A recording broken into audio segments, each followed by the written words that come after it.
Bonjour, je suis heureux de vous retrouver pour vous présenter les nombreuses aides à la conduite qui équipent le nouveau SUV Peugeot 3008. Une autre fonction qui équipe le nouveau SUV Peugeot 3008 est le système actif de surveillance d'angle mort.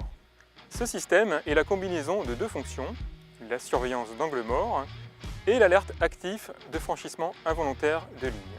Concernant la surveillance d'angle mort, le système est équipé de capteurs ultrasons dans les pare-chocs avant et arrière qui permettent de détecter les véhicules dans les zones masquées du conducteur, que ce soit à droite ou à gauche du véhicule. Dès qu'un véhicule, que ce soit une automobile, un camion ou un cycle, est détecté dans les zones d'angle mort de votre véhicule, le système vous avertit grâce à un témoin lumineux situé dans le rétroviseur du côté concerné. Le système vous avertit immédiatement lorsque vous êtes doublé par un véhicule avec un écart de vitesse inférieur à 25 km/h ou après un délai d'1 seconde lorsque vous doublez un véhicule avec un écart de vitesse inférieur à 10 km/h. La surveillance d'angle mort est disponible pour une vitesse de votre véhicule comprise entre 12 et 140 km/h. Le système devient actif lorsqu'il fonctionne en collaboration avec l'alerte active de franchissement involontaire de ligne.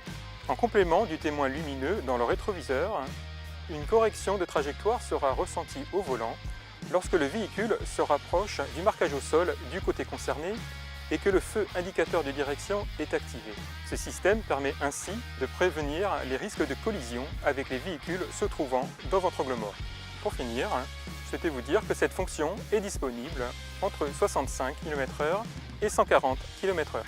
La fonction est activable ou désactivable via le menu conduite de l'écran tactile qui est accessible via le toggle dédié, ici. Vous accédez alors dans le menu fonction de conduite pour activer ou désactiver la fonction. La surveillance d'angle mort s'active ou se désactive en allant chercher dans ce menu le titre surveillance d'angle mort et en appuyant sur ce bouton-là. Vous pouvez avoir également le descriptif de la fonction en appuyant sur l'icône i et revenir au menu principal. A noter que la surveillance d'angle mort ne peut être active que si l'alerte active de franchissement involontaire de ligne est sur ON.